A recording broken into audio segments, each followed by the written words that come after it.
confrontano anche tra loro, si supportano tra loro, abbiamo visto anche nei corridoi, al di fuori del laboratorio di cucina che insomma interagiscono, si scambiano opinioni, è sempre bello vederli appassionati. Poi il loro futuro è un punto di domanda, ma intanto quello che si vede, le eccellenze di questi istituti insomma dimostrano che il lavoro che si fa è tanto ed è buono, positivo. La prova di mise en place consisteva a parlare in inglese innanzitutto e accogliere il cliente e fare la mise en place in italiano, mentre il cocktail era un cocktail a scelta dei 10 cocktail che ci avevano proposto e i vini la stessa cosa. La prova consisteva nel valorizzare una materia prima in maniera sostenibile e quindi andando a ridurre gli sprechi e a utilizzare cotture efficienti. E io sono andata a preparare un piccione che ho scomposto, quindi ho preso tutte le parti, anche quelle che di solito vengono scartate e considerate meno nobili, e le sono andata a cuocere tutte con delle cotture differenti appunto per andarle a valorizzare. E sono andata a preparare anche una maionese all'alloro come base, una coulis di albicocche, un olio all'alloro e dello scalogno in aceto di vino. Mi piaceva questo impiattamento che poi comunque è venuto da me perché dava un senso di continuità, tutti gli elementi erano appunto in senso orizzontale e mi piaceva proprio come risaltavano anche tutte le parti del piccione, quindi mi sembrava perfetto per il piatto che dovevo presentare. Ho fatto la prova di accoglienza turistica, inglese, francese e presentazione dell'itinerario. Era un role play riguardo eventi che potevano accadere dalla fase ante al post checkout. Ho parlato di Treviso, della Piazza dei Signori, il Palazzo dei 300 e poi mi sono dedicato alle ville. Spero di essermela cavata, ecco. Ho portato un secondo piatto, a base di piccione e asparago bianco. L'impiattamento è un po' tremato, però dai, è andato bene, sono contento. Ho appena finito tutte le prove, sono molto emozionata, lo sono tuttora. Prima ho fatto la prova di sommellerie, abbiamo fatto la stappatura, mi hanno fatto un po' di domande, però molto simpatici i giudici, devo dire. Le uniche difficoltà che ho avuto era perché appunto la cucina non era una che conoscevo, è la prima volta che entravo in questa cucina, ma mi sono ambientata. La prova di bar poteva sicuramente andare meglio, però mi sono impegnata, soprattutto tra ansia e non ricordare, mi è presa la sprovvista, però alcune cose le ho fatte sicuramente giuste perché ho studiato, è sicuramente una bella esperienza e la rifarei se potessi. È andata molto bene, sono soddisfatta del mio lavoro, sono contenta di quello che ho realizzato e è stata una bellissima esperienza. Siamo rimasti molto sorpresi perché ci siamo confrontati con dei ragazzi che hanno portato delle idee innovative, delle idee classiche ma con delle tecniche importanti. Abbiamo puntato tutto sulla sostenibilità perché ce lo chiede l'Agenda 2030, perché la ristorazione del futuro è una ristorazione che deve essere soprattutto una ristorazione sostenibile. Sono Elisabetta Somma da Castalimenti, rappresento appunto la Scuola dei Campioni e sono qui come giudice nella gara degustazione. Abbiamo appena finito di degustare i piatti dei ragazzi, tutti molto bravi, piatti ottimi, hanno rispettato le tematiche, erano molto preparati, super organizzati e anche un po' emozionati. Sono Alessandro Breda, sono nato a Conegliano, è un ristorante a Oderzo che si chiama Gelius. Oggi sono qui come giuria. La preparazione dello studente è una cosa non approssimativa, ma una cosa che va in profondo. C'è un fermento in questa scuola in questi giorni che è davvero notevole, perché logicamente l'ambizione è portarsi a casa il primo premio. Ci sono mesi e mesi di preparazione perché comunque non bisogna andare ad allenare solamente l'aspetto tecnico del piatto in sé, dell'esecuzione del piatto, ma anche il controllo delle emozioni e dello stress, perché è un fattore molto rilevante, soprattutto anche quando si entra in una cucina professionale. Ecco. Abbiamo studenti e studentesse che arrivano da tutta Italia, sono giovani, frequentano il quarto anno, sono ovviamente tra i migliori degli istituti, ma questo non vuol dire che loro umanamente non abbiano delle paure, quindi abbiamo cercato di metterli a loro agio, abbiamo pensato di assegnare a ciascuno di loro appunto quello che in maniera molto scherzosa abbiamo chiamato Angelo Custode, in maniera tale che questi ragazzi che sono nostri studenti di terza, quarta e quinta, che abbiamo scelto perché magari più propensi ad aiutare, potessero essere d'aiuto non solo a portare loro le attrezzature che richiedono, sistemare le teglie nei forni, accendere loro le attrezzature tecnologiche che magari nelle loro scuole sono diverse, e poi abbiamo voluto fare questo anche perché possano nascere degli incontri, delle amicizie e possano parlare tra di loro dal vivo. Il riscontro positivo, oltre che emozionante, è dettato dal fatto che molti ragazzi, che poi conosco personalmente perché molti sono anche dei miei allievi, mi hanno ringraziato per l'esperienza che hanno vissuto e sono diventati, non dico amici di chi partecipava alla gara, ma tanto rispetto, tanta ammirazione e soprattutto per loro è stata un'esperienza magnifica. Sono stata assistita per tutta la preparazione da un comì, un ragazzo dell'Istituto Alberini, che appunto mi ha dato quel suo piccolo supporto, ma che per me è stato grande. Mi ha aiutato quando mi ha ricordato del piccione in abbattitore, quando mi ha ricordato degli scarti in forno, diciamo che mi ha aiutato e mi ha salvato. È andato tutto liscio, pensavo di poter incontrare qualche difficoltà, per fortuna o anche bravura comunque anche della comì che mi ha seguito, è stata molto carina e gentile, non ho riscontrato troppe difficoltà. Sono super disponibili e danno tanto una mano. Dietro ogni ragazzo c'è sempre un adulto e la responsabilità che ha un insegnante, dal mio punto di vista, è una responsabilità enorme. C'è tantissimo impegno e tantissimo lavoro che non resta solo un lavoro scritto sulla carta o che si sofferma semplicemente su una ricetta.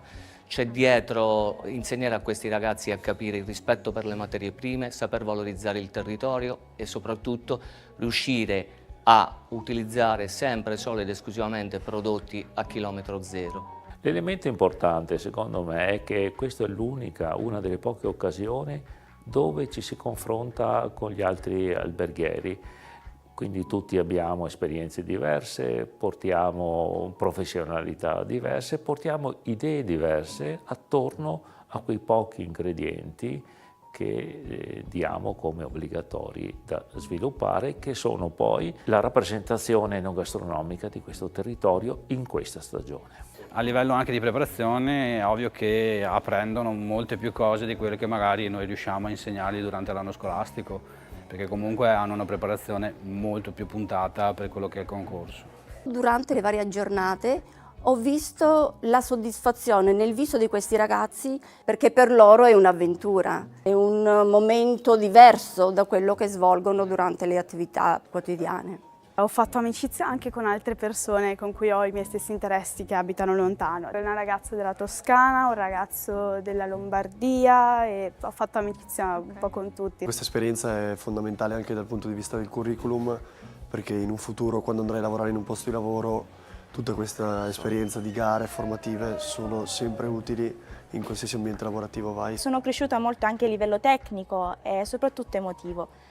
Questa gara nazionale mi ha regalato tante emozioni, tra cui anche ansie e preoccupazioni, ma tanta soddisfazione. È una bella esperienza da fare sicuramente. L'esperienza stupenda, cioè emozionante soprattutto, ma anche diciamo serve proprio per metterci in gioco. Poi soprattutto io sono molto timida, mi vergogno di tutto, quindi fare questa esperienza sicuramente mi aiuta anche a crescere. Sono divertita molto, c'è stata anche molta ansia, devo dire la verità, qualche pianto è scappato per la paura, ma penso che sia normalissimo in un contesto simile, anzi è magari strano il contrario, e mi sono divertita, ho conosciuto tantissime persone nuove, sto facendo amicizia anche nel mio settore, ci siamo molto supportati a vicenda, sono stati giorni comunque coinvolgenti e molto divertenti, mi porterò a casa una bella esperienza a prescindere da tutto. È un'esperienza bellissima, non solo la gara in sé, anche tutto quello che viene prima, durante e dopo. Anche solo il fatto di aver conosciuto persone che vengono da tutta Italia, che hanno la tua stessa passione o comunque che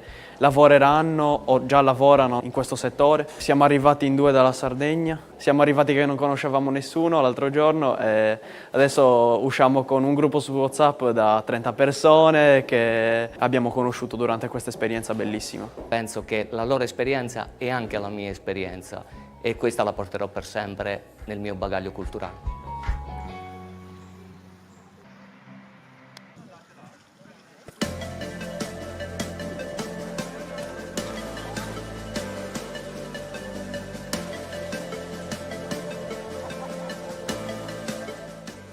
Primo classificato come miglior istituto va all'Istituto Maffioli. Complimenti all'Istituto Maffioli che si aggiudica il primo posto, primo premio. Premiamo il primo classificato per l'accoglienza turistica, San Pellegrino, Linda Salvetti.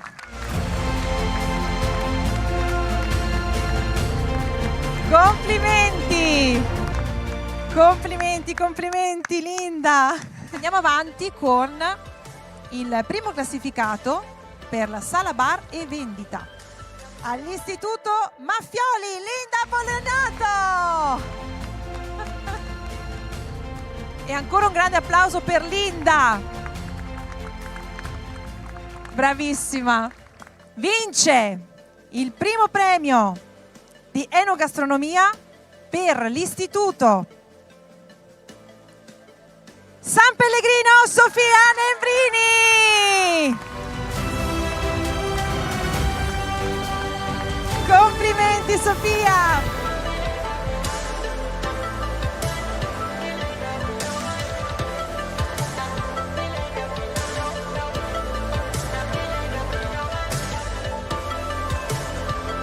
Se per caso i vostri professori vi propongono di partecipare a dei concorsi simili, non per forza gare nazionali, concorsi in generale accettate, è proprio un qualcosa che ti arricchisce.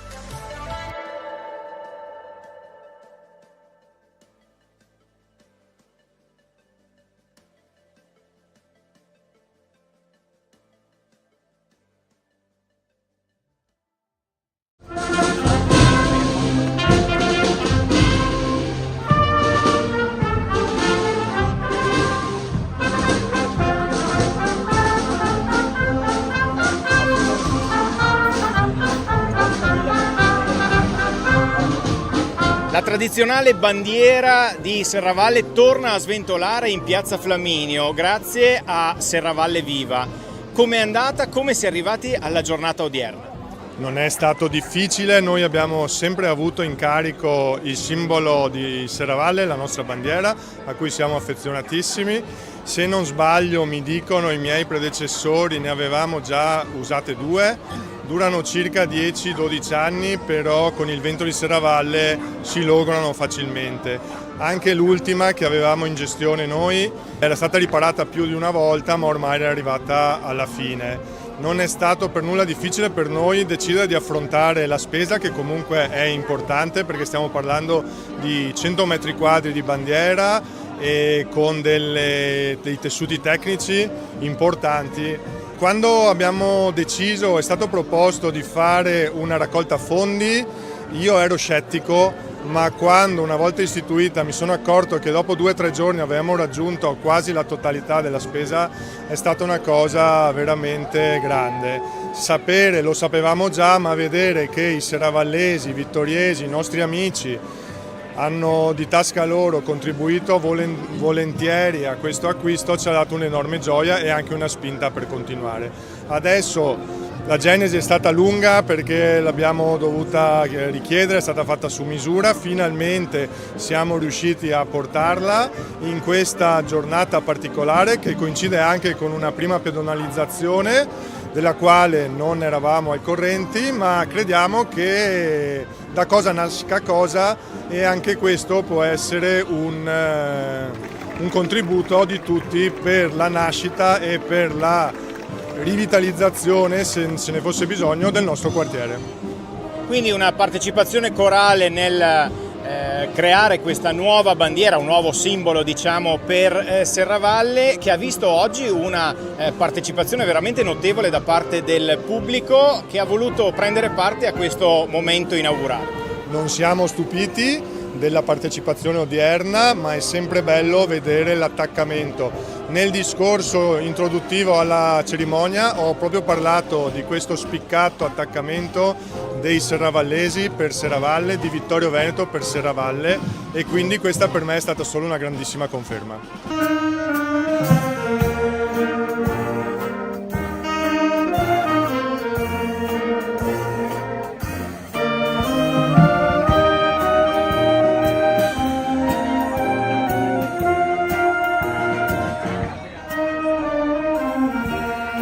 C'è stata la partecipazione anche del corpo bandistico di Cappella Maggiore. Quando verrà esposta la prossima volta la bandiera? Allora, noi non abbiamo un elenco di eventi, naturalmente adesso con l'avvicinarsi dei festeggiamenti di Sant'Augusta daremo sicuramente molto spazio, un contributo importante per la bandiera. Naturalmente noi dobbiamo personalmente ritirarla ogni sera, anche perché appunto sappiamo che a Serravalle, specie la sera e al mattino presto, il vento è molto forte, per cui è anche un dispendio di tempo e di energie. Comunque la nostra bandiera è sempre a disposizione, in primis per le nostre manifestazioni, ma anche a chiunque ne volesse avere la concessione per un giorno o per 2 giorni. Quindi sicuramente le prossime manifestazioni, che sono veramente dietro l'angolo, saranno e vedranno la nostra bandiera protagonista.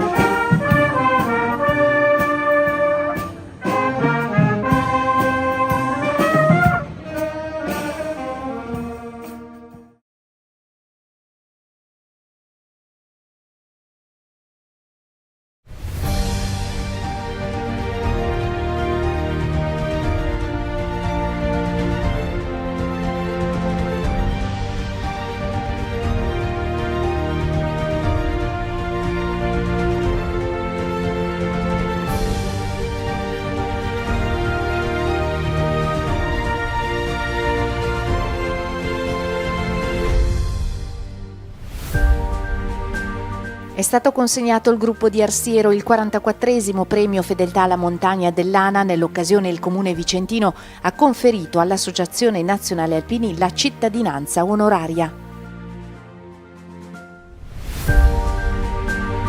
La fedeltà alla montagna è la nostra caratteristica, ha commentato il capogruppo di Arsiero ricevendo la tradizionale radice. Ora aspetta a chi verrà dopo di noi continuare su questa strada.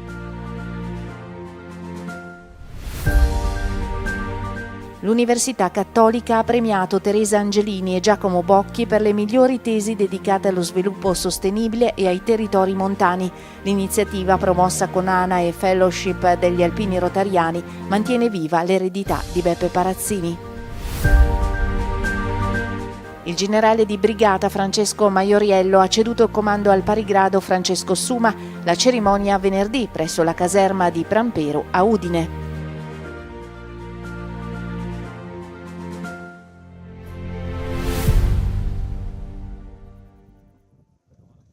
La visita del Consiglio Direttivo Nazionale dell'ANA a Malgazzolle di Fuori, uno dei luoghi simbolo dell'impegno del gruppo Alpini di Arsiero, ha dato il via ufficialmente alle celebrazioni per il 44esimo premio Fedeltà alla Montagna, riconoscimento tra i più prestigiosi dell'ANA, assegnato ogni anno a chi si distingue per la tutela della montagna, la valorizzazione del territorio, la salvaguardia della memoria storica.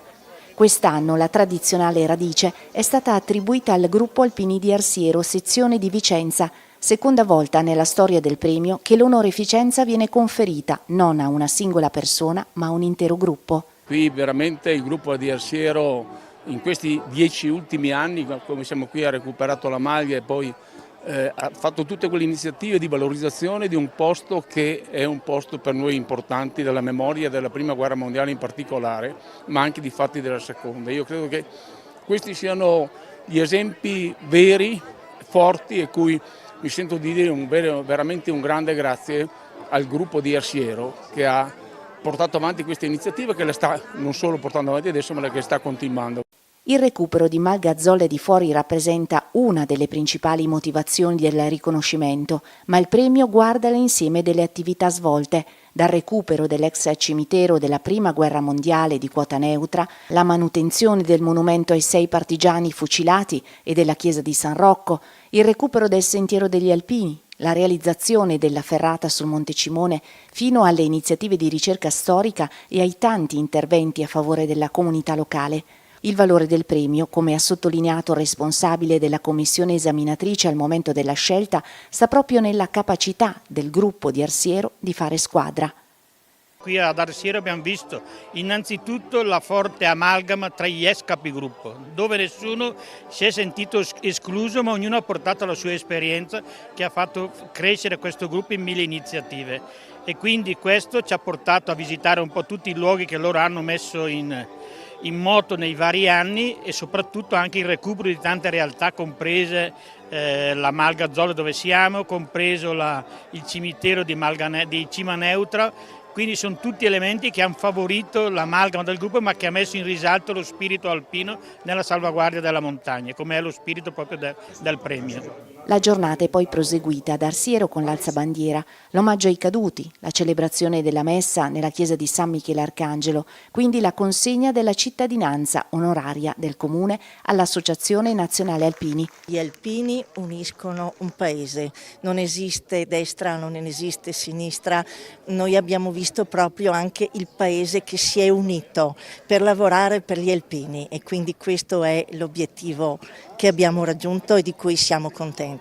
Gli alpini hanno combattuto in montagne molto difficili, sono stati determinanti nelle nostre montagne e ora che non combattono più però lavorano senza che farsi vedere che lavorano, ma lavorano con il cuore, lavorano per il paese e lavorano per le persone che hanno bisogno. Al termine dell'incontro i ragazzi dell'Istituto Comprensivo del Paese hanno consegnato al capogruppo Baldan una lanterna in segno di ringraziamento per quanto le penne nere fanno ogni giorno per loro, una lanterna che in qualche modo richiama il motto della Dunata 2026 a Genova, Alpini, faro per il futuro dell'Italia. Dopo 3 giornate di appuntamenti, il momento più atteso è arrivato domenica mattina in piazza Francesco Rossi ad Arsiero, in provincia di Vicenza, con la consegna del 44esimo premio Fedeltà alla montagna dell'ANA. La cerimonia è stata preceduta dagli onori all'Abaro, la deposizione della corona al cimitero militare, la sfilata per le vie del paese, quindi gli interventi delle autorità e il conferimento ufficiale della radice, simbolo del riconoscimento assegnato quest'anno al gruppo Alpini di Arsiero della sezione Monte Pasubio di Vicenza. Un premio che arriva al termine di un percorso iniziato oltre 100 anni fa, quando il gruppo venne fondato nel 1924 e che oggi riconosce un impegno quotidiano fatto di volontariato, recupero della memoria storica, cura della montagna e servizio alla comunità. Io credo che sia stato un giusto riconoscimento per il gruppo di Arsiero che già ci aveva provato un po' di anni fa ma che non era stato premiato. Sono anche contento che sia stato premiato un gruppo che dà significato a questo premio, oltre all'alpino, proprio a un gruppo di alpini che insieme hanno deciso di valorizzare il territorio e metterlo a disposizione della comunità. Per il gruppo Alpini di Arsiero la radice rappresenta il coronamento di anni di impegno volontario, ma anche uno stimolo a proseguire sulla strada tracciata da chi, in oltre un secolo di storia, ha trasformato lo spirito alpino in servizio concreto per la comunità. Noi siamo abituati da decenni a operare nella nostra zona per mantenere quei siti che sono stati detti nel premio, diciamo. Poi recentemente ho riportato nel direttivo un capogruppo precedente e un altro che collabora esternamente, quindi è un grosso aiuto. Gente di esperienza che ha lavorato prima e continua a lavorare adesso.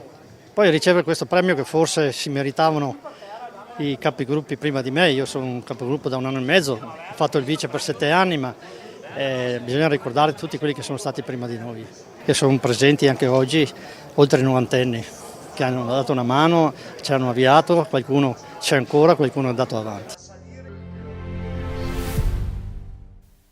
Sono stati consegnati l'8 luglio nella Cappella del Sacro Cuore dell'Università Cattolica di Milano i premi di laurea intitolati alla memoria di Giuseppe Beppe Parazzini, storico presidente dell'ANA, figura di riferimento nel mondo alpino e rotariano.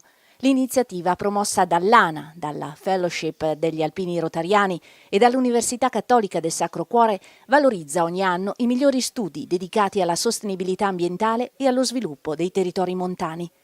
Ad aggiudicarsi l'edizione 2026 sono stati Teresa Angelini, laureata presso la sede milanese dell'Università Cattolica del corso di laurea magistrale in politiche pubbliche, modelli e strumenti per il welfare e lo sviluppo sostenibile, e Giacomo Bocchi, laureato nella Facoltà di Scienze Agrarie, Alimentari e Ambientali del campus di Piacenza, curriculum zootecnico con la tesi Efficienza energetica nelle diete delle bovine da latte per la produzione di parmigiano reggiano.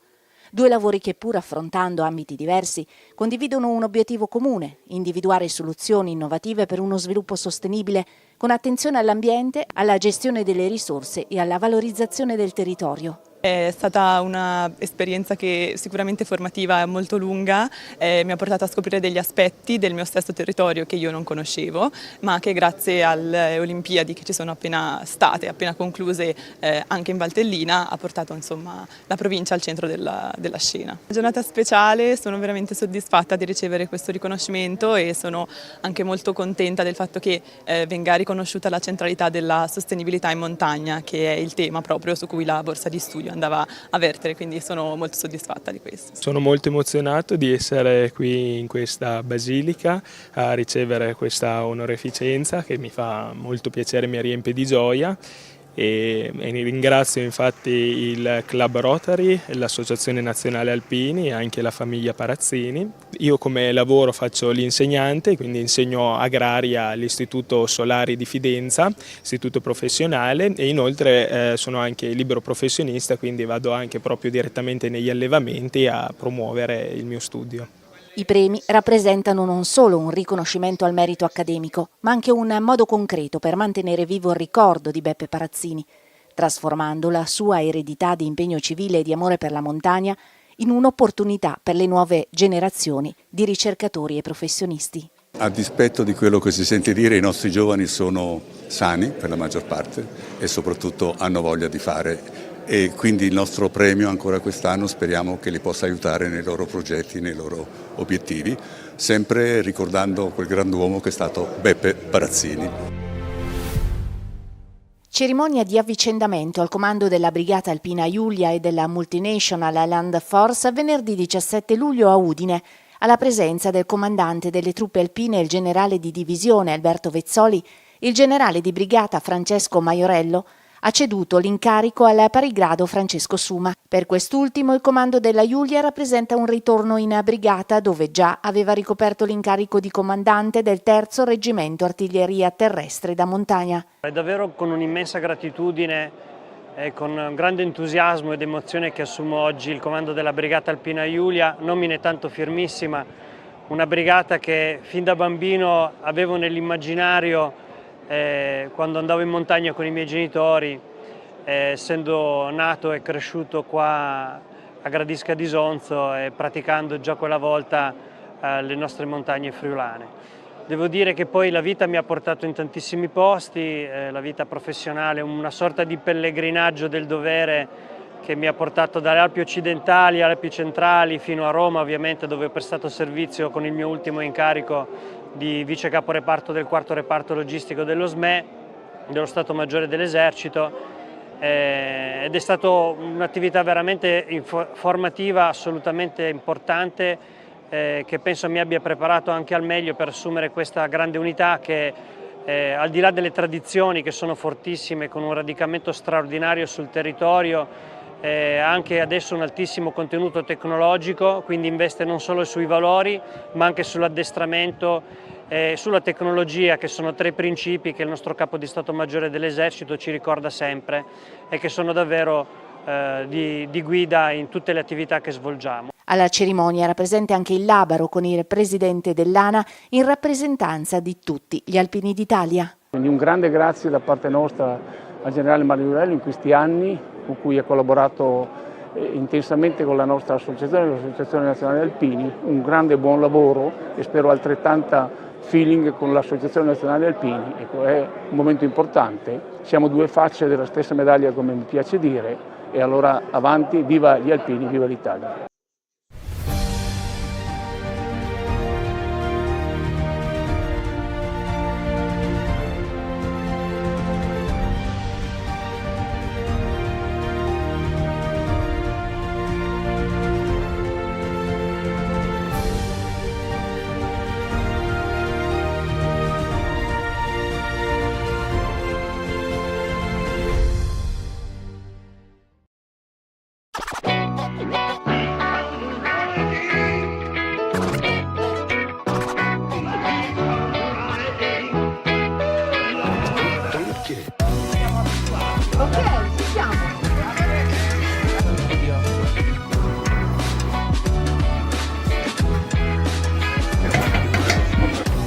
Cos'è questa cosa? È una bella domanda. È un rifugio costruito da ragazzi e ragazze volontari dell'Associazione La Cordigliera.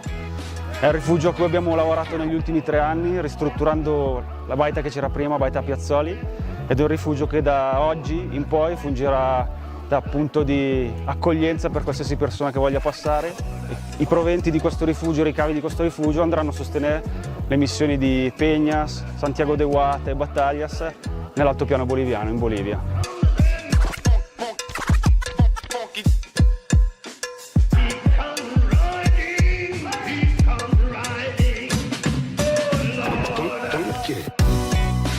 Siamo 2 parrocchie dove negli anni abbiamo, dal punto di vista sociale, abbiamo fatto la scommessa di formare e attivare progetti legati al turismo.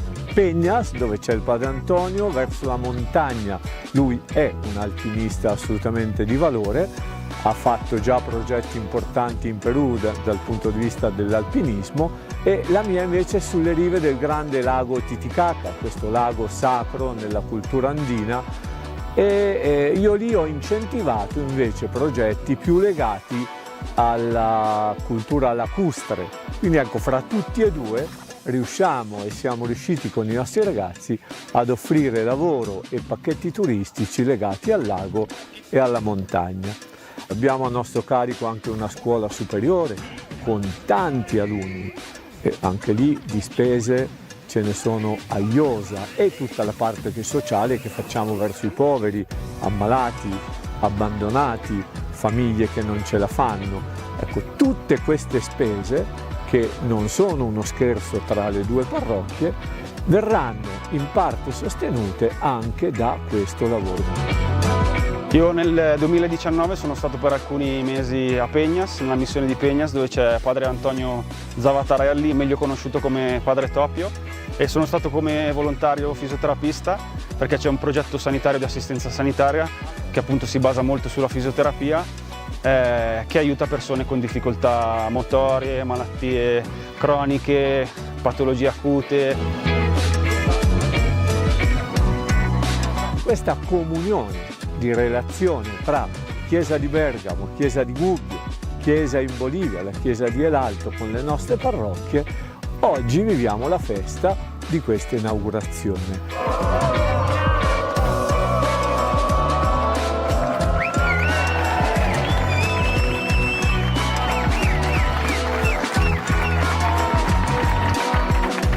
Inauguriamo grazie a un gruppo di 40-50 volontari che in questi anni ci hanno messo del loro in maniera molto seria, diciamo che hanno fatto un lavoro encomiabile, e il fatto che ieri, oggi molta gente del luogo e tanti amici di altri luoghi si siano fatti presenti qui, che bello, no? Quando qualcosa nasce dalla comunione che il Vangelo e la Chiesa ci mettono nel cuore come un valore fondamentale.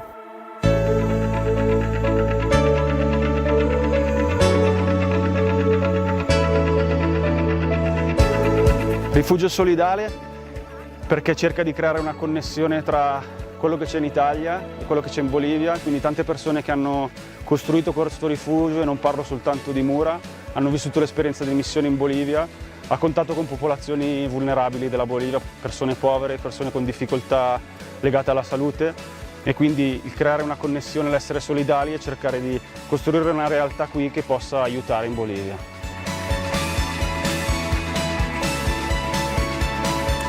Abbiamo voluto dare un valore molto forte a questo tipo di costruzione perché l'abbiamo fatto in quasi totale autocostruzione. Cosa vuol dire autocostruzione? Vuol dire che ci si mette in un bel gruppo, si fa un'associazione e si cerca di cooperare, che è lo scopo poi di tutte le nostre missioni anche in Bolivia, formare persone, ragazzi, condividere esperienze e manualità, insegnare, per arrivare a un risultato comune, e risparmiando denaro e facendo le cose come una volta. Quindi abbiamo cercato di recuperare le pietre dell'Alben per usarle come fondazione. Abbiamo usato il legno di larice di abete per costruire l'ampliamento. L'isolamento è in paglia, quindi è una struttura totalmente integrata in questo territorio, visto anche la paglia caratterizza il cibo delle mucche, delle vacche di Malga, e quindi volevamo calare il progetto totalmente in questa realtà, autocostruendolo, e ciò ci ha permesso di rafforzare i rapporti tra di noi per poi portare questi tipi di esperienze anche in altre parti del mondo, perché abbiamo capito che finché tra di noi non riuscivamo a raggiungere quell'alchimia che ci permetteva di raggiungere livelli più alti di comprensione vicendevole, non potevamo insegnarlo a nessuno, neanche insegnarlo, non potevamo portare questo modello a nessuno.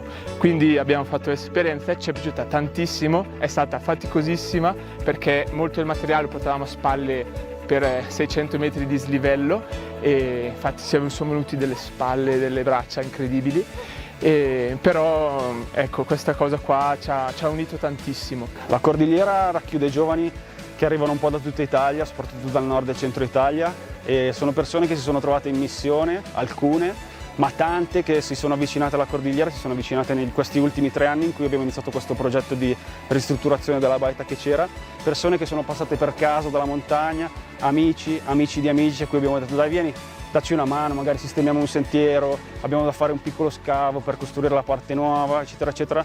E sono magari persone che sono passate qui e hanno detto però mi fermo un giorno, e poi alla fine abbiamo dovuto spingerle noi giù perché non volevano più andare via. Uno dei miei scopi è cercare di dar voce ai più deboli, quindi agli indifesi, e in questo momento la cosa più indifesa che esiste è proprio il mondo che ci circonda, quindi a partire dalle piante, dal clima, dai fiumi e tutto, gli animali e tutte le persone che sono indifese da questa struttura che ci guida verso una disconnessione. Quindi è un modo per riconnetterci a ciò che ci dà vita, che è in questo caso la natura.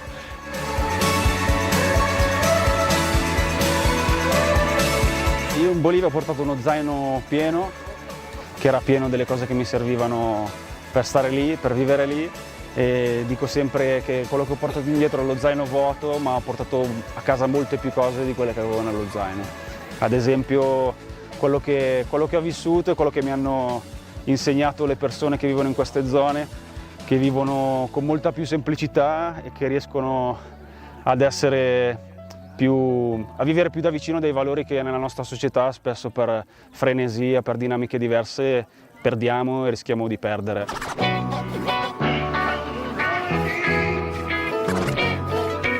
Vuole la fetta di salame o un salame intero?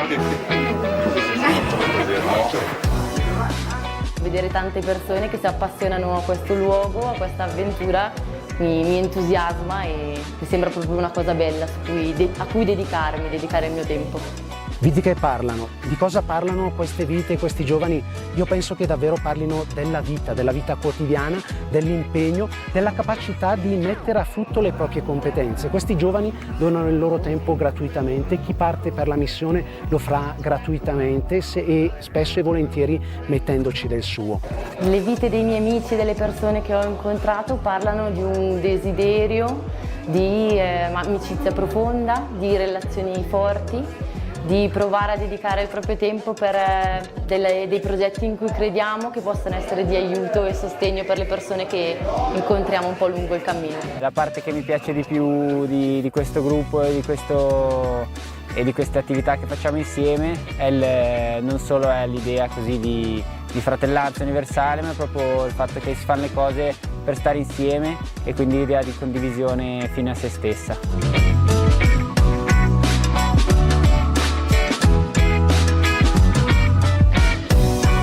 Siamo belle persone in un bel posto, con un progetto comune, un ideale comune di bene, un sogno comune e questo ci basta. È bellissimo come persone a caso che sono passate per fermarsi un giorno e io ero una di quelle, poi mi sono fermata sulla scorsa estate 3 settimane, quindi perché non riesci più a scendere? Perché c'è molta purezza, essenzialità nel nostro modo di agire, in come siamo.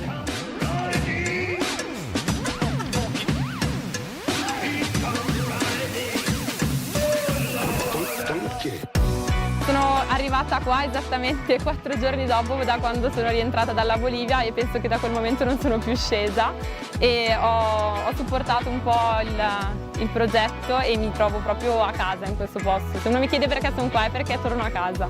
Io penso che qui realmente si esprima la fede di un uomo che ha il coraggio di mettersi in gioco, di mettere a disposizione la propria vita, la propria vicenda in aiuto degli altri qui a Bergamo, in Italia, in aiuto degli altri in Bolivia, dove davvero ancora la gente ha bisogno e deve ancora raggiungere scopi e obiettivi. La missione penso sia davvero proprio questo, andare e riconoscere il Signore che è già presente, non tanto portare il Signore, ma far emergere quei germi del verbo che il Signore ha sparso in tutto il mondo e che già sta coltivando. Come boliviano residente a Bergamo da diversi anni è un motivo di felicità per la comunità boliviana che abbiamo questa possibilità di fare più vincoli di fraternità fra Bolivia e Italia. 60 anni della missione di Bergamo con la Chiesa di Bolivia, veramente per tutti i residenti e stranieri qui in Bergamo è una cosa stupenda perché è un vincolo di unità, di fraternità, di fratellanza. Invito a tutti i miei connazionali a fare parte e venire a visitare questo rifugio che ha la bandiera della Bolivia. Con l'amministrazione precedente c'è stata questa opportunità insieme ai ragazzi della Cordigliera di dare questo rifugio in gestione per 15 anni ai ragazzi e sembrava fosse una cosa buttata lì, non è che era tanto creduta era fondata all'inizio, invece oggi è stata la prova che invece la forza e la determinazione di questi ragazzi ha creato e ha portato questo rifugio, ha dato vita a Cornalba, al Monte Albe. Mi sta salendo la pelle d'oca perché è una cosa davvero bellissima, era tutto morto, non c'era il bar, non c'era niente, abbiamo iniziato a aprire il bar, abbiamo iniziato con questo rifugio dei ragazzi, anche ieri con la gara dello Sherpa.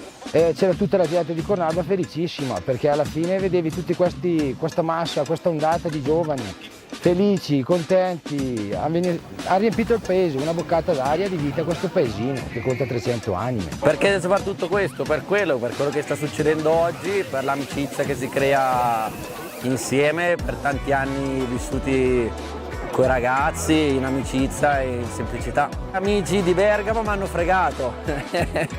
Mi hanno invitato qui e sono venuto e poi ci si appassiona e non si scende più. Rifugio solidale perché poi tutto quello che si guadagna non va a noi, ma va a chi ne ha più bisogno e nel nostro caso la missione di amici in Bolivia. Si è giovani e bisogna farlo adesso perché è una bella esperienza e va colta al volo. Condividere tante belle cose, i miei amici che sono tutti qua dietro a farmi le foto. E poi in ogni posto d'Italia in cui giro adesso c'è un posto sul letto da qualcuno da scroccare, posso girare tutta Italia a trovare i miei amici.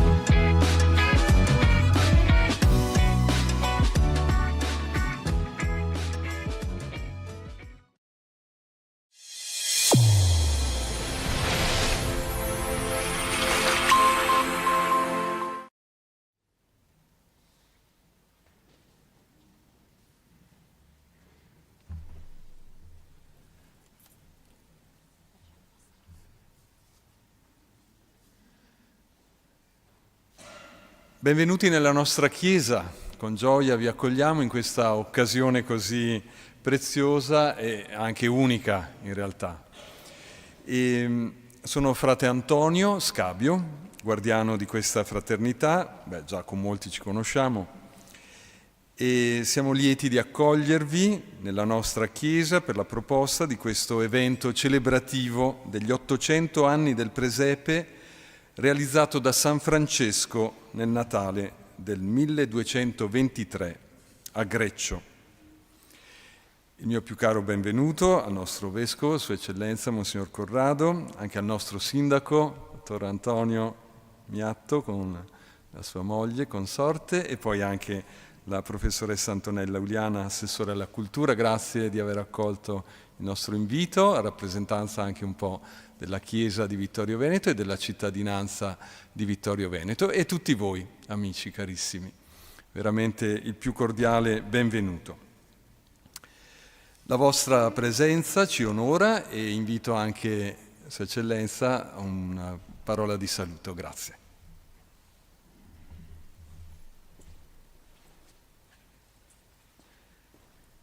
Vi saluto, ecco, ho accettato volentieri, anche perché questo anniversario del presepio ci lega a una devozione, perché è una devozione il presepio, non è soltanto un fatto estetico, è una devozione che caratterizza il nostro mondo occidentale. Il nostro mondo occidentale è caratterizzato da alcune devozioni che hanno come obiettivo la vita, l'umanità di Gesù. Quali sono queste devozioni? Pensate il presepio, ma pensate secondo la Via Crucis. E caso vuole che anche la Via Crucis è stata iniziata dai francescani minori e diffusa da un francescano minore, San Leonardo a Porto Maurizio, ma prima ancora nella Custodia. E poi il terzo, il rosario, che medita i misteri della vita di Cristo. Ecco, il mondo orientale ha altre, non ha queste devozioni, diciamo, no? Altre devozioni, le icone o altro, no? Che poi abbiamo anche noi mutuato, però è molto importante. Quindi dire, sono 800 anni che ogni Natale noi costruiamo un presepio, alcuni lo fanno così per divertimento, per puramente esperienza estetica, ma il presepio non è altro che contemplare l'incarnazione del Signore Gesù nell'umiltà della carne, come la Via Crucis è contemplare la passione e morte di Gesù nell'umiltà della carne. Sono devozioni cristologiche, molto belle, guai se le perdessimo, quindi grazie che avete fatto questa, perché ci aiuta a capirlo e a gustarlo sempre più. Grazie a voi che siete numerosi e ci prestiamo a godere anche di questo momento. Grazie Eccellenza. E passo a presentare coloro che hanno reso possibile questo momento, e in particolare in un ensemble, voce, strumenti musicali, con Elena Modena, Ilario Gregoletto. Elena Modena è laureata in lettere, con menzione di stampa, diplomata in pianoforte, clavicembalo, organo, composizione, prepolifonia, metodo funzionale della voce. Referente progettuale del Centro Studi Claviere di Vittorio Veneto, da oltre 30 anni collabora con Ilario Gregoletto, suo marito, e ha pubblicato saggi di carattere musicale per Aracne, Pazzini, Zecchini. Voce e strumentista di In Unum Ensemble, è membro in organico della Cappella Marciana Basilica di San Marco in Venezia. Predilige il repertorio sacro, monodico e polifonico di antica tradizione occidentale. Ha inciso per Rivo Alto, Tactus, CSC, Concerto, Amadeus, C-Voice. E poi Ilario Gregoletto, già insegnante di conservatorio come clavicembalista e forte pianista, ha studiato organo e strumenti antichi a fiato. Noto concertista, fra i primi in Italia si è dedicato all'interpretazione con criteri filologici anche con strumenti medievali a tastiera, a fiato e ad arco, di cui dispone, conservandoli, in una sua collezione personale. Ha all'attivo pubblicazioni di carattere filologico sulla storia degli strumenti musicali, ha inciso per le case discografiche Rivo Alto, Tactus, Brilliant, con strumenti, copie e originali. Fondamentale la collaborazione con Elena Modena nel repertorio medioevale con strumenti coevi. Ecco, un applauso a questi.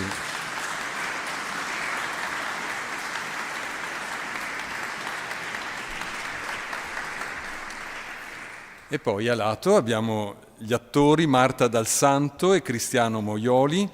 Marta Dal Santo è nata e cresciuta a Thiene, Cristiano Moioli invece è nato a Bergamo. Entrambi sono attori diplomati all'Accademia Teatrale del Teatro Stabile del Veneto e da qualche anno sono coinvolti in vari spettacoli teatrali e lungometraggi cinematografici. Marta ha lavorato per una produzione cinematografica di Thiene ed è attiva nel campo della formazione teatrale, mentre Cristiano ha lavorato con il Teatro Stabile del Veneto di Padova. Un applauso anche ai nostri.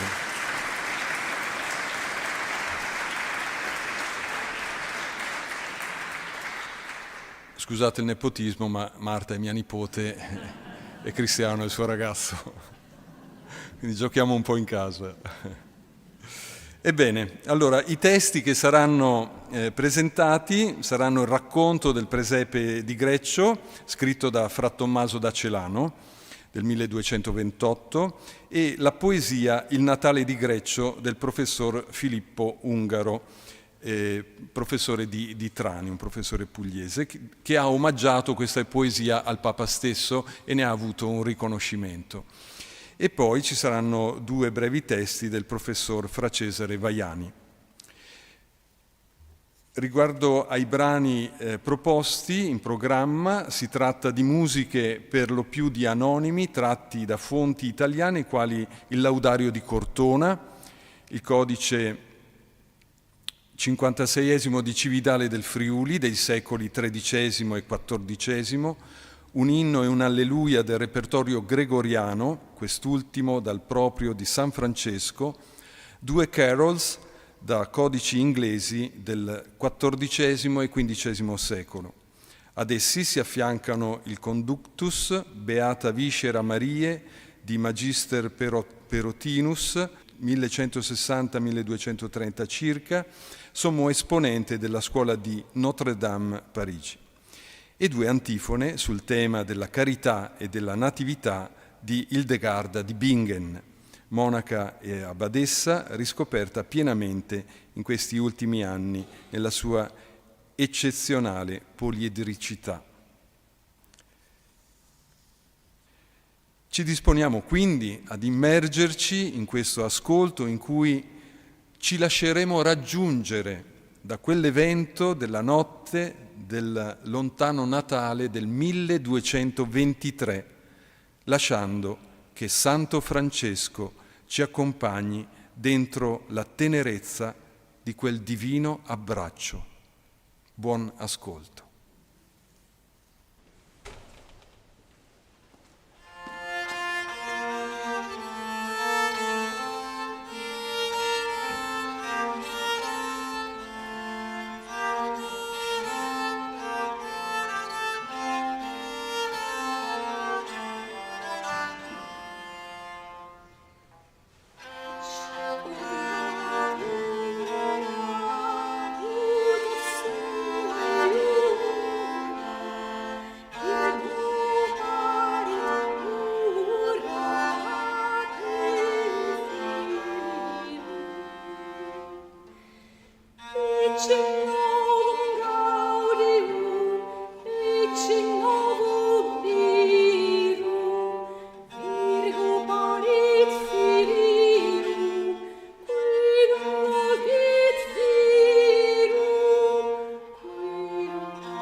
Rosalie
l'abbraccio.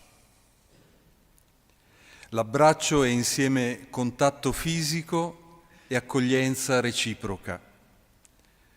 Due persone che si abbracciano danno ristoro reciproco all'anima e l'anima, nutrita di nuove energie, vitalizza il corpo. E la persona umana tutta insieme sente questa unità personale e comunionale, perché con quell'abbraccio rigenera nel sé e nel noi la pace. Nell'abbraccio il corpo nutre l'anima e l'anima sostiene il corpo e l'abbraccio avvolge entrambi. Eros e Agape si uniscono potenti per generare amore, di cui l'abbraccio è l'emblema, il simbolo, il sigillo. L'abbraccio nell'accoglienza reciproca, dentro quello spazio di affetto libero, sincero e fiducioso, diviene un'unica casa dove abitare insieme. Nell'abbraccio ritroviamo l'altro e noi stessi, lì dove si alimenta l'affetto, l'amore, il perdono, la gioia dell'incontro, il ritrovarsi dopo essersi perduti, il ricongiungerci dopo esserci staccati. L'abbraccio, dove abita la pace, dove abita la gioia, dove abita l'incontro disarmato e disarmante. L'abbraccio, il luogo della pace.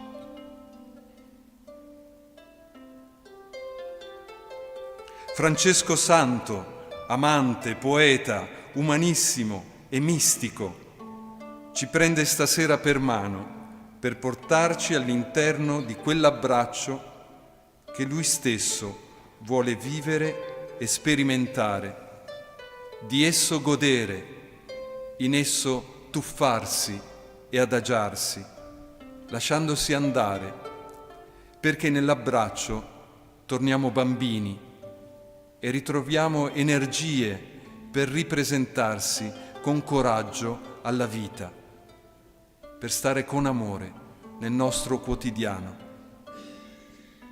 Dio infinito si tuffa sulla terra, prende i piccoli confini di un bimbo, perché attraverso di lui l'infinito amore si espanda.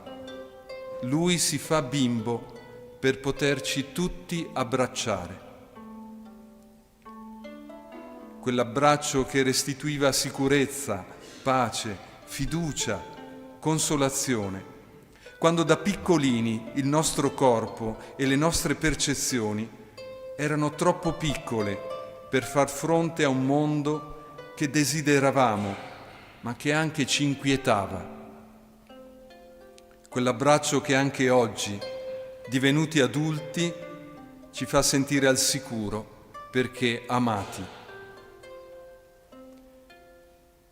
Nessuno è così ricco da non aver bisogno di un abbraccio.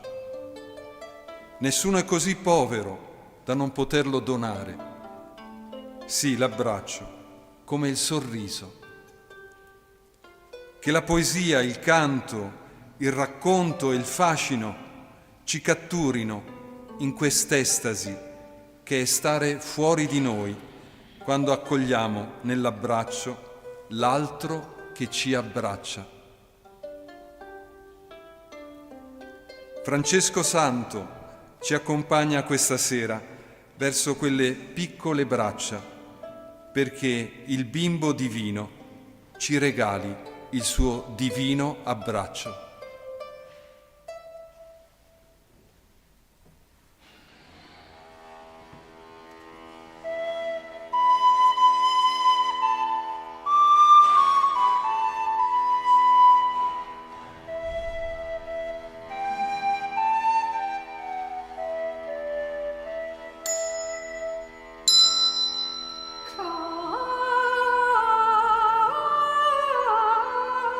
Cari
Il presepe di Greccio. Il racconto più antico dell'episodio del presepe di Greccio si trova nelle prime delle biografie di Francesco, la prima scritta da Fra Tommaso da Celano, a breve distanza dalla morte di Francesco. Infatti egli morì la sera del 3 ottobre del 1226 e solo 2 anni dopo, nel luglio del 1228, Papa Gregorio IX procedeva alla sua canonizzazione. Come era uso, nel contesto della canonizzazione, il Papa comandò a un frate, esperto di lettere ed eccellente scrittore, Fra Tommaso da Celano per l'appunto, che aveva conosciuto personalmente Francesco, di scriverne la biografia. Nacque così la Vita Sancti Francisci, che il Papa stesso approvò nel febbraio del 1229.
La mia aspirazione più alta, il desiderio dominante, la volontà più ferma era di osservare perfettamente e sempre il Santo Vangelo e di imitare fedelmente, con tutta la vigilanza, con tutto l'impegno, con tutto lo slancio dell'anima e del cuore, la dottrina e gli esempi del Signore nostro Gesù Cristo.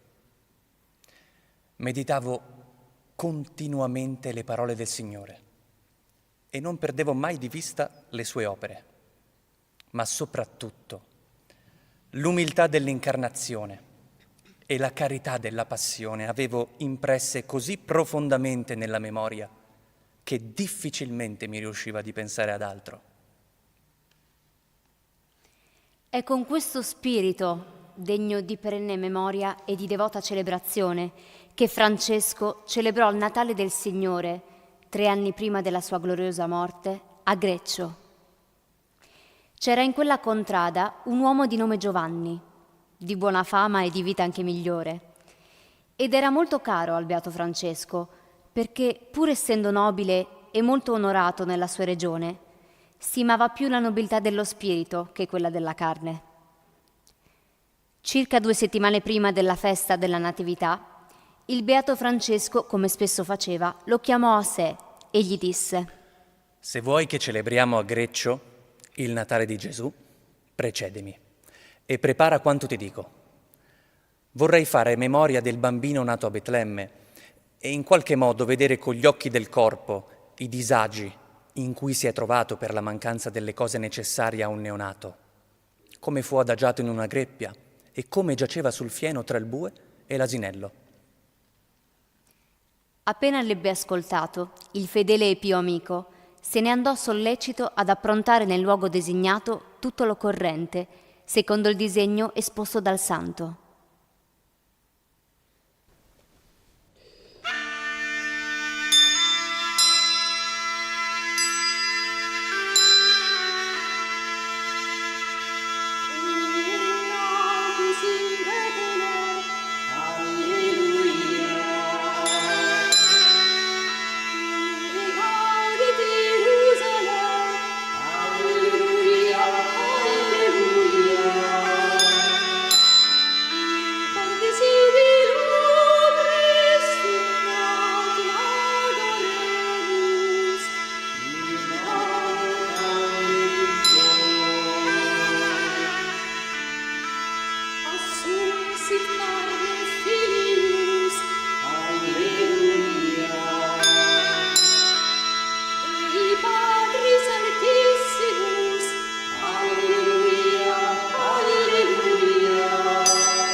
Già l'ombre s'appressavano della sacra notte, quando, desioso di nunziato e novo portento, di pastori folto uno stuolo, in sparse frotte, dalle convalli all'eremo in cor iva contento. Rigor dell'ultimo mese raggelava i loro visi, ma foco d'amor era in quell'anfratto roccioso della reatina altura, ove il poverello d'Assisi con frate Giovanni la greppia pose premuroso.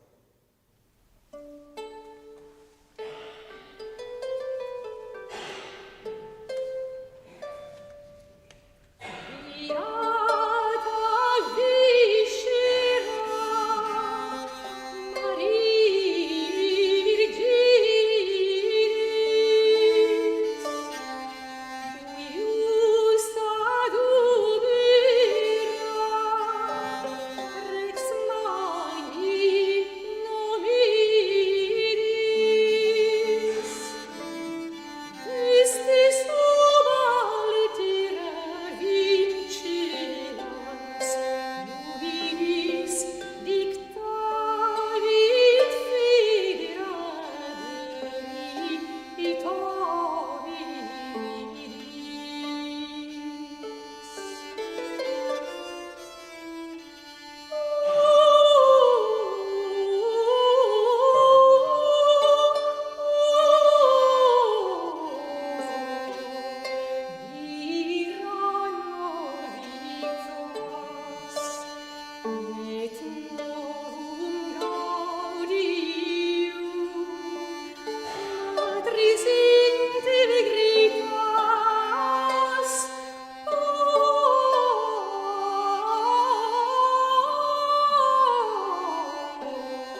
Tommaso da Celano, raccontando del presepe, mette a fuoco ciò che colpisce in maniera speciale Francesco: la povertà di Gesù nella sua nascita e i disagi del neonato. Tale attenzione è ribadita mettendo a fuoco la semplicità, la povertà e l'umiltà come le virtù caratterizzanti quella scena, ma attraverso la descrizione si capisce che tale povertà, prima di essere quella di Francesco, è la povertà di Gesù. È un'intuizione tipica di Francesco che vede la povertà radicale nell'incarnazione, espressa anche esteriormente nel contesto povero della nascita. La narrazione di Tommaso insiste sull'importanza del far memoria, che è anche un sottrarre alla dimenticanza, un pieno coinvolgimento dei sensi, dalla vista che le innumerevoli immagini di luce danno, all'udito che con i canti e la voce stessa di Francesco così attentamente descritta, fino al tatto con il bimbo risvegliato e preso in braccio, e il gusto con il gesto goloso del leccarsi le labbra ogni volta che pronuncia il nome di Gesù. Un coinvolgimento totale che diventa annuncio di gaudio, un tripudio estatico, fisico e spirituale.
E giunge il giorno della letizia, il tempo dell'esultanza.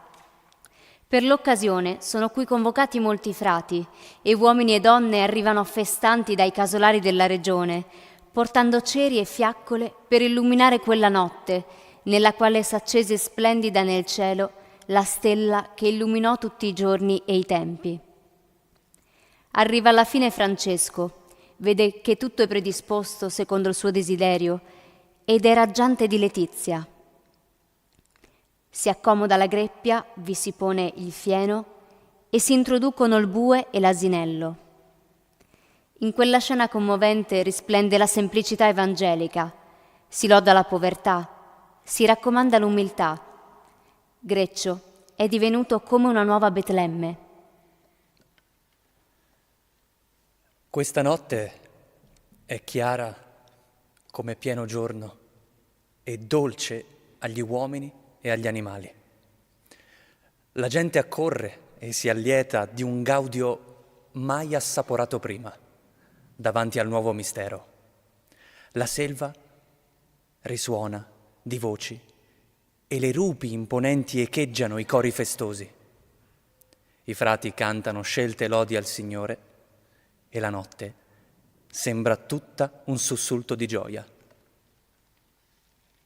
Francesco è lì estatico di fronte al presepio, lo spirito vibrante di compunzione e di gaudio ineffabile.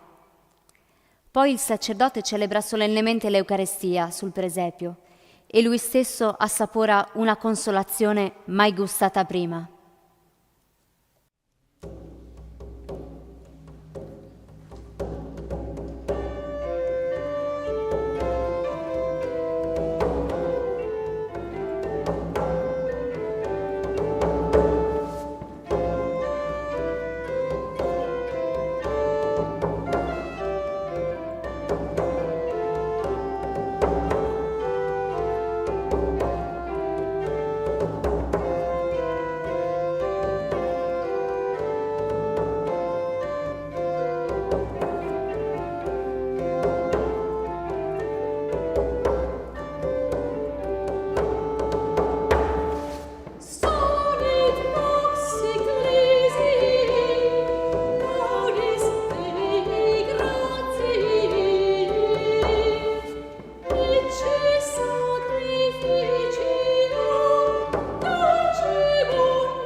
Francesco si è rivestito dei paramenti diaconali perché era diacono e canta con voce sonora il Santo Vangelo.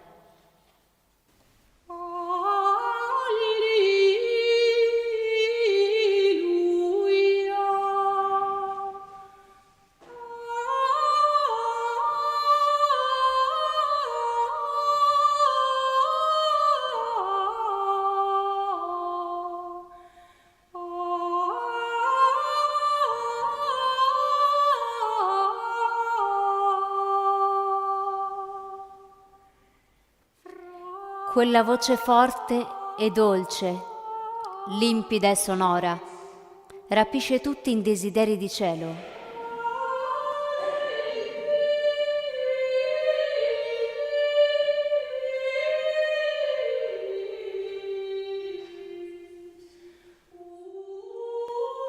Poi parla al popolo e con parole dolcissime rievoca il neonato re povero e la piccola città di Betlemme. Spesso, quando voleva nominare Cristo Gesù, infervorato di amore celeste, lo chiamava il bambino di Betlemme. E quel nome, Betlemme, lo pronunciava riempiendosi la bocca di voce e ancor più tenero affetto, producendo un suono come belato di pecora. Betlemme, il bambino di Betlemme. E ogni volta che diceva bambino di Betlemme o Gesù, passava la lingua sulle labbra quasi a gustare e trattenere tutta la dolcezza di quelle parole. Vi si manifestano con abbondanza i doni dell'Onnipotente e uno dei presenti, uomo virtuoso, ha una mirabile visione. Gli sembra che il bambinello giaccia privo di vita nella mangiatoia e Francesco gli si avvicina e lo desta da quella specie di sonno profondo. Nella visione prodigiosa discordava dai fatti, perché per i meriti del santo il fanciullo Gesù veniva risuscitato nei cuori di molti che l'avevano dimenticato e il ricordo di lui rimaneva impresso profondamente nella loro memoria.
E di vil panno, un involto messo sulla paglia, di Gesù, disse il frate, e di sua famiglia dolce, con la mistica pace ch'ogni creatura abbaglia, e di beatitudine immensa l'anima rapita molce. Canti gaudiosi e non picciola lode al Signore, verso le vivide stelle spiravano in devozione. Mentre gloria rendeva Francesco al Salvatore, e dall'Eucaristia meditava in contemplazione. Ciascun dei presenti d'estasi cadde nell'incanto, e da tal altro, uomo di fe e di virtù compito, di veder parve in culla un pupo vero e santo, di real stampo e tra cori d'angioli assopito.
Terminata quella veglia solenne, ciascuno tornò a casa sua pieno di ineffabile gioia. Il fieno che era stato collocato nella mangiatoia fu conservato perché per mezzo di esso il Signore guarisse nella sua misericordia giumenti e altri animali. E davvero è avvenuto che in quella regione giumenti e altri animali, colpiti da diverse malattie, mangiando di quel fieno, furono da esse liberati. Anzi, anche alcune donne che durante un parto faticoso e doloroso si posero addosso un poco di quel fieno, hanno felicemente partorito. Alla stessa maniera, numerosi uomini e donne hanno ritrovato la salute. Oggi quel luogo è stato consacrato al Signore e sopra il presepio è stato costruito un altare e dedicata una chiesa ad onore di San Francesco, affinché là dove un tempo gli animali hanno mangiato il fieno, ora gli uomini possano mangiare, come nutrimento dell'anima e santificazione del corpo, la carne dell'agnello immacolato e incontaminato, Gesù Cristo nostro Signore, che con amore infinito ha donato se stesso per noi. Egli, con il Padre e lo Spirito Santo, vive e regna eternamente glorificato nei secoli dei secoli. Amen.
Il serafico in braccio prese il divino amore, con leve gesto lo destò dal celestiale riposo. Presso il bue e l'asinello gli diede soffuso calore, all'umile gente il prodigio lustrando gioioso. Opera mirifica di Francesco in loco montano, in Greccio così nacque il presepe miniero. In gloria ne scrisse Tommaso minor da Celano, ai secoli fama fidando del venerato mistero.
Già questo applauso così caloroso ha detto tutta la nostra gratitudine, perché ci hanno portati nel Medioevo di San Francesco e ci hanno fatto così rimanere d'incanto di fronte al presepe, di fronte alla bellezza di questi testi, di questi brani, di fronte alla bellezza che Francesco d'Assisi ci offre, perché lui è rimasto incantato dalla bellezza del Cristo fatto uomo. E allora un po' di questa bellezza l'abbiamo gustata anche noi questa sera. Ancora grazie a Ilario, Elena, Marta, Cristiano.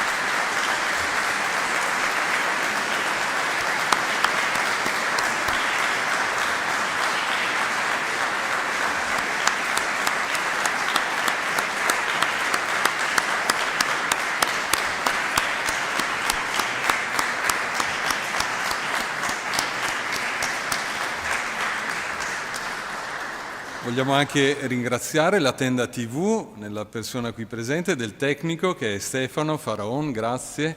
Grazie ancora, grazie ai nostri artisti, buon rientro e buona serata.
Bentrovati cari amici amanti della cultura e amanti della terza pagina di questa vostra emittente che informa il territorio.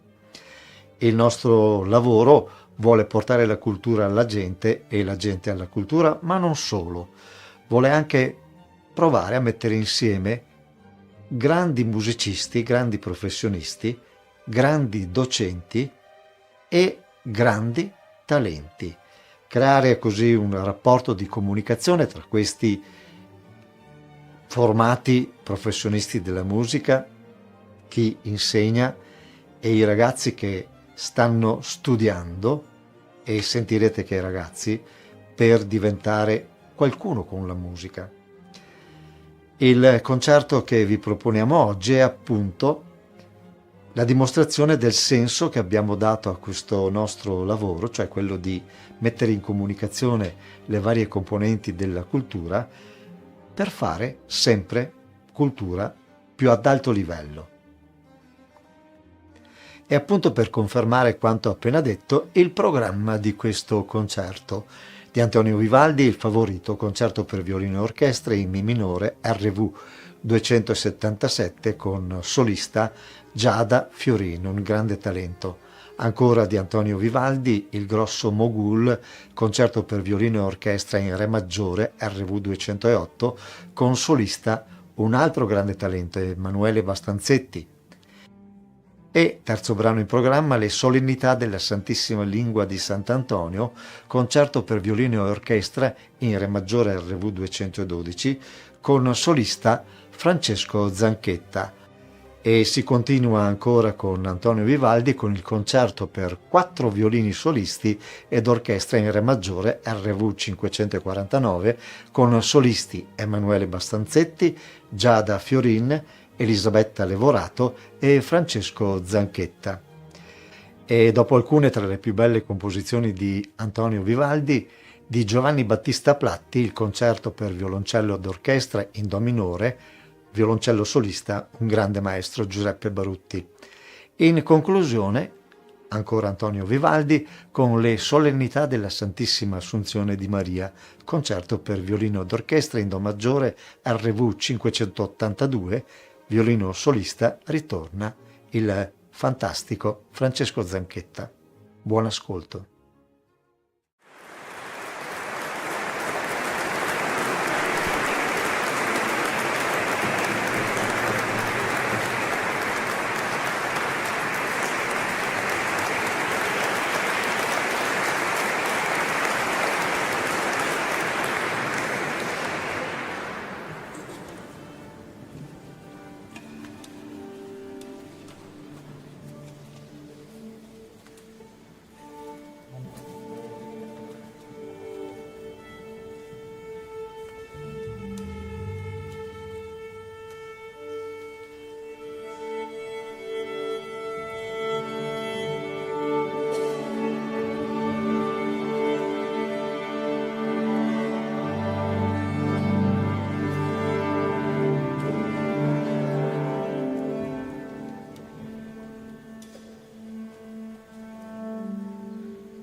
Un gran bel concerto e una bella dimostrazione del senso del nostro lavoro, del senso del lavoro delle emittenti che operano nell'ambito locale. Portare la cultura alla gente e la gente alla cultura, ma non solo, anche cercare di creare amalgama tra le varie componenti della musica classica, i grandi maestri, i grandi docenti e i grandi talenti. Grazie e alla prossima.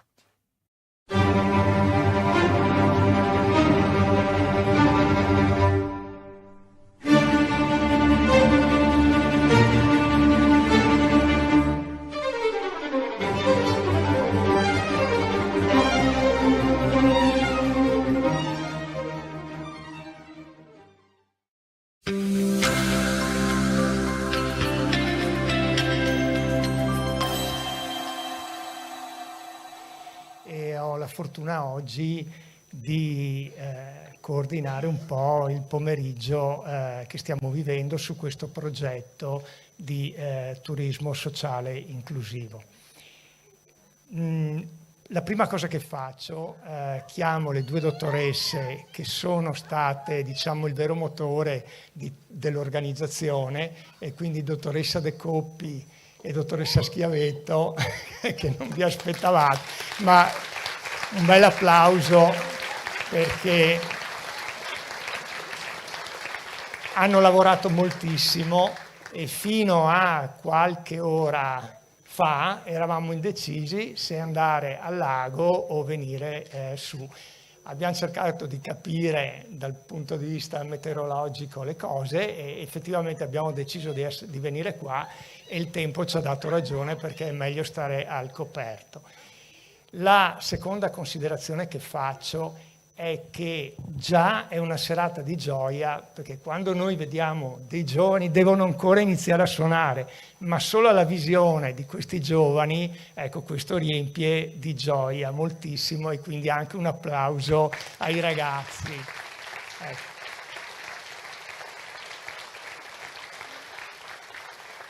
Poi abbiamo i ragazzi che voi vedete ai lati qui della sala, che sono del gruppo Giovani della parrocchia di Revine Lago. Ecco, giovani della parrocchia di Revine Lago, che ci danno una mano nell'organizzazione. Altra bagno di gioventù e di disponibilità, perché qui è la disponibilità che ha, diciamo così, ci porta avanti nella giornata.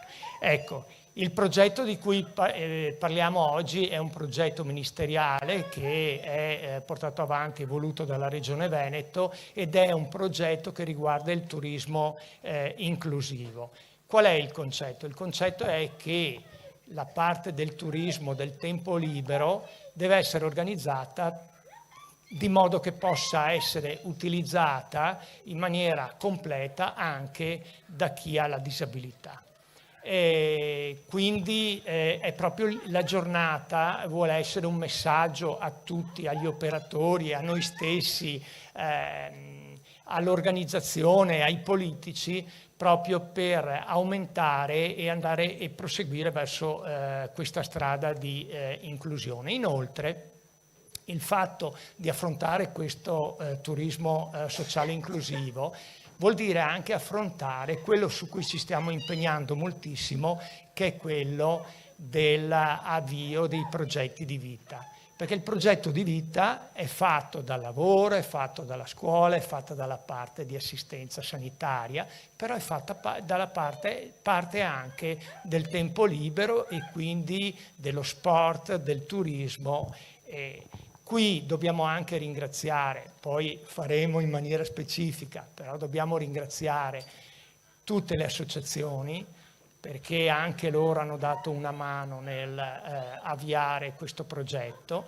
E come sapete ogni ULSS è partita con determinati progetti. Domani ci sarà un'altra giornata nel distretto di Asolo, ecco, sempre affrontando questo tema dell'inclusione. Ecco, noi vorremmo passare dall'approccio delle ipotesi, delle parole ai fatti e quindi a consolidare la questione dell'inclusione, proprio, ripeto, partendo dal progetto di vita, che è un approccio che abbiamo cercato di condividere con tutte le parti istituzionali. Diciamo che la realizzazione e l'organizzazione dei servizi accessibili è quello che noi ci aspettiamo, che ci stiamo dando da fare. Qui abbiamo i rappresentanti, poi vedremo, dell'organizzazione, della politica, e insieme stiamo collaborando su questo fronte qui. Guardate, io vengo da un altro mondo, però ho la fortuna di vivere adesso da 1 anno e mezzo a questa parte su questo ambito, che dà delle grandi soddisfazioni, perché da una parte trovo una grande operatività da parte di tutti, un aiuto fortissimo dalle associazioni, e la sensazione che sta cambiando anche in questo senso qualche cosa è palese, e quindi porta soddisfazioni. Allora, da un punto di vista diciamo così organizzativo, adesso passerò la parola ai rappresentanti regionali e locali, e poi noi avremo così il piacere di ascoltare questi ragazzi. Dopodiché ci sposteremo e andremo a fare il brindisi, una festa, perché questa sera deve avere proprio l'approccio della festa. Allora io adesso chiedo... Gli abbiamo chiesto che per quando usciremo il tempo sia clemente, quindi ci sposteremo in tranquillità. Ecco, lei ha il collegamento diretto, io ancora no, però... speriamo che la dottoressa venga sentita da chi decide anche questo.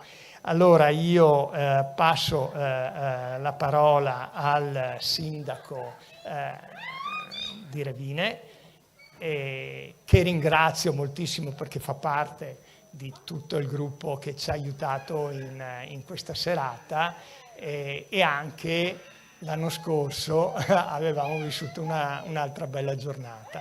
Grazie Sindaco.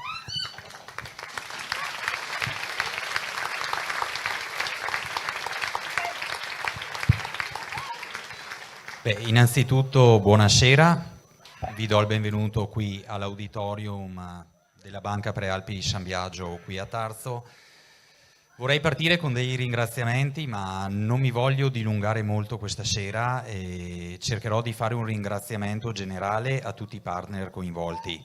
Ovviamente concedetemi 2 ringraziamenti particolari, uno all'orchestra, perché è bellissimo vedere circa un'ottantina di musicisti così giovani che a breve ci lieteranno con la loro musica, e un ringraziamento lo devo anche all'azienda sanitaria US2 Marca Trevigiana, che insieme alla dottoressa Bressan e la mia giunta hanno organizzato e gestito l'evento, perché hanno fatto tutto loro. Questa volta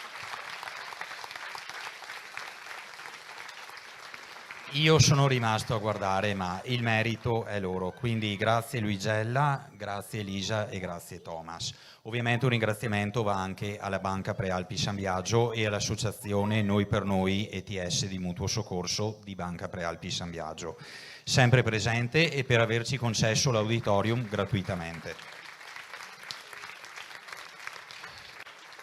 Vi spiego brevemente il progetto che realizzeremo a stretto giro grazie alla competenza del nostro ufficio tecnico. Non è altro che un progetto che ha la finalità innanzitutto di rendere fruibile un nostro sito naturale a Revine Lago. Sto parlando dell'area verde comunale di Santa Maria, frazione capoluogo del comune di Revine Lago, e questa finalità si realizzerà grazie a un contributo di 25.000 euro assegnatoci dall'ULS2 Marca Trevigiana per il tramite della Regione e per la Presidenza del Consiglio dei Ministri. Sottolineo che la Regione comunque ha percepito questo progetto di socialità e inclusività nel proprio territorio già dal 2017, quindi Si vede anche qui la lungimiranza della Regione del Veneto e incrementa questo fondo con un 10% di risorse proprie.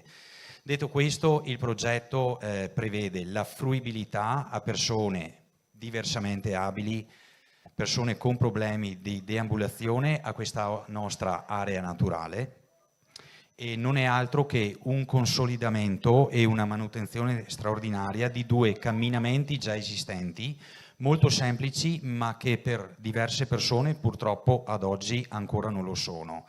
E si tratta di 2 passerelle che dal parcheggio dove sostano le autovetture di quest'area naturale si possa accedere al blocco servizi, ovvero al chiosco comunale, e al sentiero naturalistico che poi costeggia entrambi i nostri laghi, il lago di Santa Maria e di San Giorgio di Lago, appartenenti ai comuni di Revine Lago e del comune di Tarzo, presente insieme a Revine Lago anche questa sera perché ha patrocinato l'evento e con il quale condividiamo il sito lacustre. Quindi io non mi dilungo oltre, un ringraziamento lo faccio a voi pubblico presente, perché io definisco sempre queste serate come un quadro.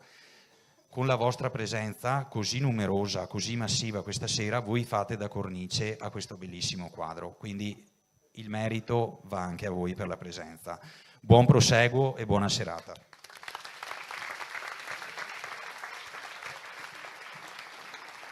Grazie Sindaco. Adesso Presidente Quinta Commissione ci porterà i saluti della Regione. Grazie. Grazie, buonasera a tutti quanti. Siete tantissimi e siamo tantissimi ed è molto bello. La prima opportunità che ho è di portarvi il saluto, oltre che mio, anche del mio collega, il consigliere regionale Roberto Bette. Insieme vi portiamo il saluto del Presidente Zaia al pregiatissimo Sindaco Magagnin. Sono spiacente di comunicarle che non mi sarà possibile partecipare all'evento Note sul Lago, riflessi di vita in musica, a causa di concomitanti impegni istituzionali. Desidero far giungere per questo tramite i miei complimenti alla sua amministrazione per questo evento che rientra nel progetto regionale Turismo Sociale ed Inclusivo nel Veneto. Una società sensibile ed imparziale ha l'obbligo di garantire che tutti i cittadini abbiano le identiche possibilità di riuscire nella vita e le stesse opportunità di crescita formativa e lavorativa, ma anche le stesse opportunità di svago e di divertimento. Il turismo sociale è quindi uno dei fiori all'occhiello del lungo percorso di inclusione che è ai vertici dell'agenda sociale del Veneto. Un cammino che si è sviluppato su 2 filoni: permettere a persone che si trovano in una condizione di disabilità di vivere esperienze di vacanza in sicurezza e consentire a chi lo desideri di trovare nel settore turistico un'opportunità di impiego in un ambiente protetto e seguito.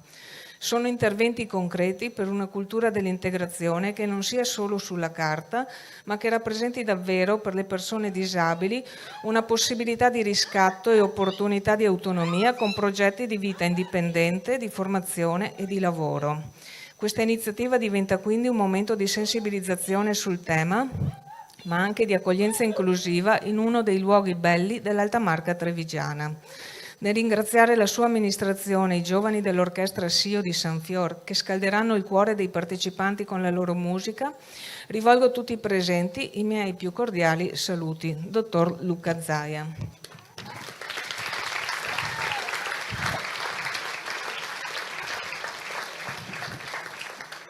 Da parte mia, come Presidente della Commissione Sanità e Sociale, non posso che aggiungere alcune brevissime considerazioni, poi ascolteremo la musica.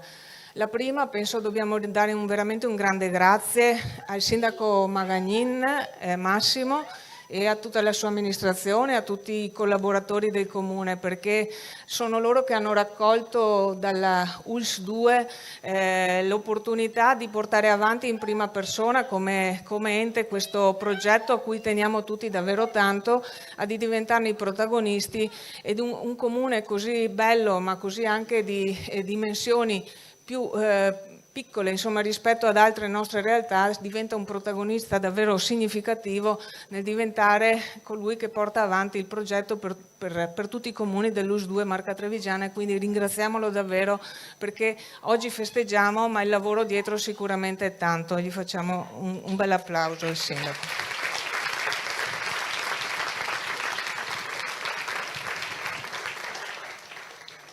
Crediamo tutti molto in questa tematica che è quella del turismo inclusivo e dell'inclusione delle nostre comunità. Questo è un territorio molto avanzato e molto maturo, lo dimostra la vostra presenza, una presenza non soltanto dei servizi sociali significativa, dei comuni che sono impegnati in prima linea, ma anche di un terzo settore che vedo qui questa sera, che salutiamo davvero con grande apprezzamento. Crediamo che si possano fare ulteriori passaggi in avanti, che il nostro territorio possa essere, con il coinvolgimento di tutti, creando una rete integrata di tutti, possa essere pensato e riprogettato proprio per diventare ancora di più inclusivo, come ha dimostrato di voler fare Revine Lago, con uno dei luoghi più belli del nostro patrimonio UNESCO, che sono i laghi di Revine Lago e di Tarzo, e che diventano quindi un esempio concreto di quello che vuole essere, quello che ha detto il Presidente Zaia: da un lato l'opportunità per chi vuole vivere esperienze di vacanza di poterlo fare in modo sicuro, dall'altro lato anche quello che diceva prima il dottor Rigoli in modo importante, che è uno dei focus dell'azione anche dei servizi sociali, che è quello di portare tutte le persone a poter cogliere le loro opportunità di inserimento